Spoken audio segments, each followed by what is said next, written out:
Hi, my name is Jeremy Gilbert, and this is my self-reflective assignment for public speaking. First of all, I want to say it has been a great month, and I've learned so much in this class. Before I started public speaking, I really didn't know what to expect of the class. I just really more so just thought that there would be video online chatting until of course the first weekend assignments were released, and then I realized that the chatting was xed out, and then it was pretty much just the students being the instructor. So it was actually great. It gave me an opportunity to get more familiar with the camera. So I really enjoyed it since day one. Before this class, I have like performed as well as performed as an artist at like a local venue in my neighborhood, my city. So I really had like performance skills or more so presentational, but that's on a different scale of doing podcasts and videos, like informational videos. But I have done like seminars for my job in regards to like standing up in front of a crowd of people and expressing and getting points across about whatever the topic may have been. So I had classes prior to that to actually build me up to be a speaker and how to really address different crowds and stuff like that. So I had somewhat of a little bit of experience. So it kind of like helped me. So I used those tools that I had from those seminars that really taught me about speaking in front of crowds of people and teaching and things of that nature. And I combined that with the chapters and everything that I read over the course of the public speaking. So everything tied into one another, and that's been great. I really feel comfortable with my communication skills. They have gotten a lot better with the public speaking class as well as the seminars throughout my job that I had attended as well. So I really feel comfortable with talking in front of crowds of people or talking on camera. Why not even really looking at myself, because I'm really confident that I can really reach a wide variety of crowd and whatever it is that I'm actually talking about. So it's actually I'm really comfortable with it. The challenges that I really expected to have in week one, I really expected it to be light, really just an introduction to the class. I really didn't expect much in week one, but once the assignments came out, I see that the assignments really wanted us to read. I think we had to read more so like maybe 50 pages or so. So it was great. I got right into it. Got right into doing videos, so we just dove right into it. So I felt real energetic and I felt real good about the class because it really was no waste of time. So I did like that. Week two, I expected things to get a little bit more complicated, which it did, because it wasn't just doing recording myself talking about whatever the topic may have been, and we had to incorporate different attributes within the video to take it from not just being audio and visual, and incorporate different means to getting the point across. So that was great as well. And then as well as week three came along to tie everything in to give it more feel, more humor, more to really draw the crowd in even more. So um, the challenges were actually good. I really pushed myself on each assignment and tried to better each one as I went along throughout the week. And if I start to look back at the week one's assignment and the week three up until now, I see the progress, and that's based off the information I got from the manual for public speaking, as well as watching others' podcasts and taking notes from theirs and incorporating that in my own. So yeah, I really learned a lot. About what I learned about visual presentation, it really matters. Seeing what area you're actually recording, it really matters because it affects, and it has an effect on your audience that you're addressing. So, like as you see now, I have a clean background, so you're more so focused on me right now. So versus if I were to have blade shades in the background and light fixtures or furniture or whatever, then as a viewer, you're looking at my video and you're like, wow, okay, that's a nice lamp. Or wow, look how it has those shades. And you're not really more so focused and tailored to the topic or the purpose of the video. So clean background puts you as the center of attention, and you really keep the attention of your audience. So it's really great. Um, Was I nervous during any presentations? Nah, I wasn't really nervous. I'm really a natural. I'm really a people's person, so it's not really an issue with me with speaking to anyone. Or because right now I feel like I'm speaking to a crowd of people. I know you're out there watching, or you'll get the opportunity to watch this video. So I feel as if I'm speaking to you as if you're right in front of me. So I'm not nervous at all. I'm not. I'm comfortable. So I really feel as if we were in front of one another, that we would be able to relate on whatever topics was we were discussing, and whatever points that I was trying to get across. I'm quite sure you'll understand it, and based off the way that I explained it. So I'm sure. Yeah, I'm not nervous. I'm comfortable. I'm comfortable. As far as the audience responding to my presentation, I really think that gradually from the beginning up until week 3 up until now, that that the viewers and the audience see the progression within my videos, and if they were not able to relate to it or really get a feel for the topic and everything that I was getting across in the video from the beginning, they was able to see all of the information by the time I got to week 3, as I incorporated the slides, as I incorporated the videos, and anything else that may have made the presentation just that much better. So as time went along, we formed a closer bond, I'll say.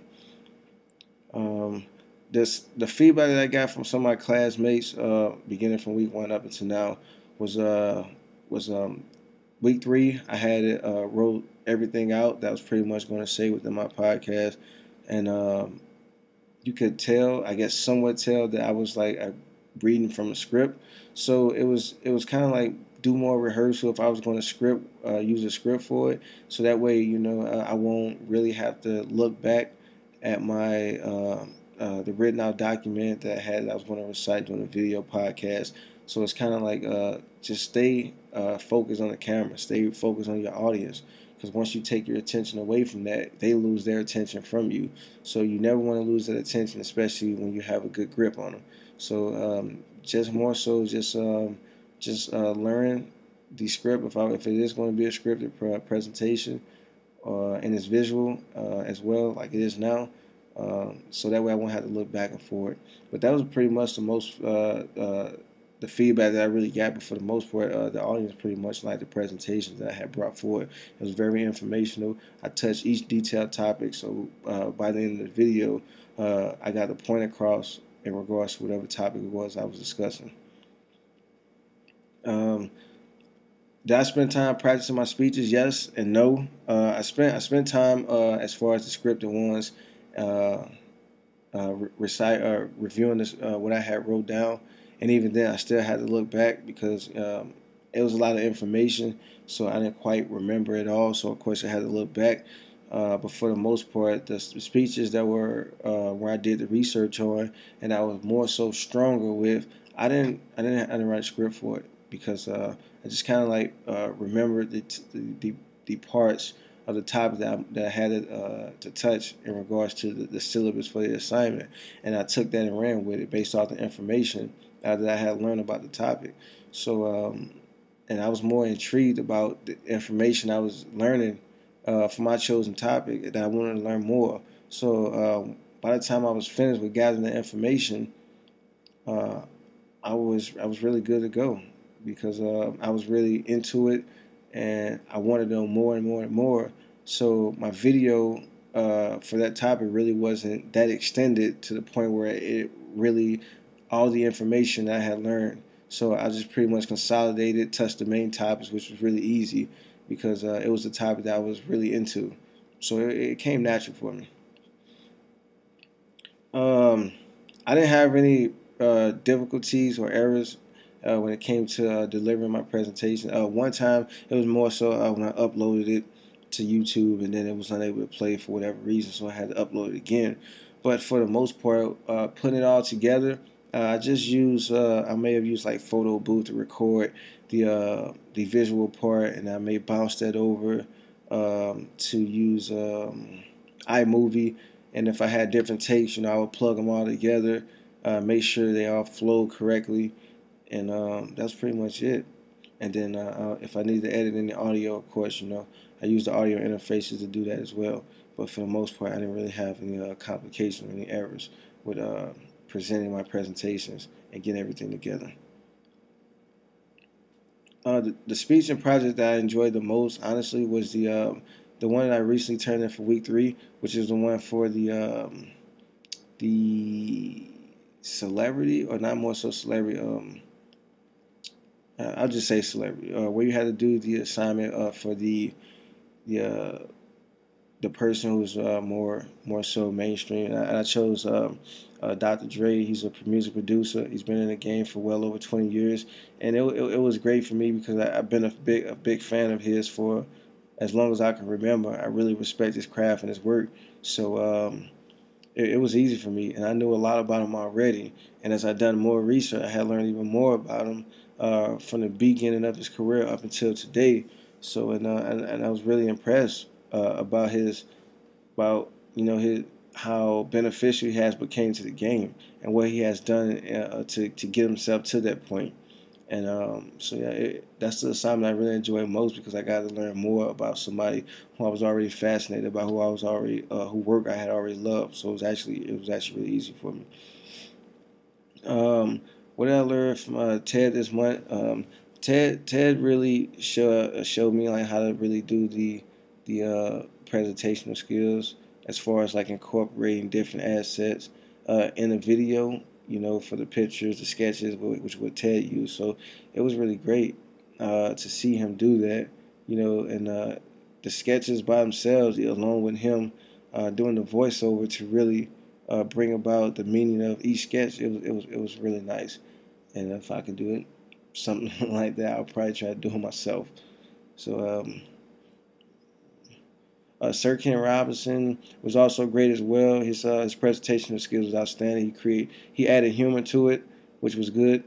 It kept the audience really into what he was talking about, and as he added the humor to his presentation, the little side jokes, which went right along with the topic, which it was great. It kept the audience awoke, and because if the speech began to get dry, or the topic and the points he was trying to get across began to dry up on him, the little bit of humor would wake the audience back up and get them back into it, to paying attention to him. So I really respect his approach. Nancy Dorothy and Gar Reynolds, theirs was awesome as well. Um, they both used the hand gestures to really to strengthen what they were saying, to kind of like, I guess, like actually like play it out, act it out as well. So doing that, it kind of gets your audience to like know and feel that you know what you're talking about, and the information that you're getting across, that you're really serious about it, and it's just you're really in touch with them. It's kind of like a heated topic discussion, and I want to know more about it as an audience. So it gave me that kind of feel from looking at their videos. So I really respect their approach as well. The biggest delivery challenge overall is to maintain focus with your audience. Keep a clean background. As you can see, I have a clean background, and a posture, eye contact. Uh, you know, uh, Spice it up, add a little humor to it. Try not to veer off and go into all the miscellaneous about the topic, but more so stick to the strict details and get your point across in a designated amount of time. So that's the biggest point. My greatest challenge in terms of presentation, uh, time, because I can talk forever, especially if it's about a topic that I'm really into. So I would say the biggest is time. Giving a time limit and having to touch, the points that you want to touch about the topic, and keeping it within that limit. It's really hard for someone who may know a lot about whatever the topic is, and so you want to make sure it's actually good. It's good practice because it keeps you focused on what's most important about your topic. So it's actually good.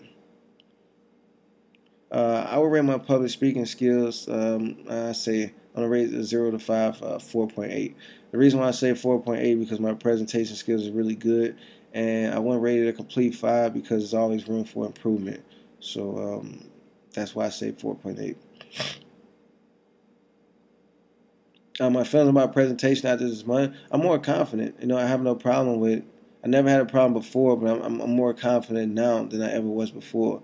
To see myself, do the presentations, and as I would turn them in and upload them, I would review them, and to see it, to see myself, I'm really. If I was an audience, if I was a viewer, I was like, yeah, that guy knows what he's talking about. And if it was something that I was researching and I was watching my video, I would really think it was very informational. So I want to continue to get better at my presentation skills because there's always room for improvement. So that's pretty much it. So this is my final assignment for public speaking, and I hope you guys like it.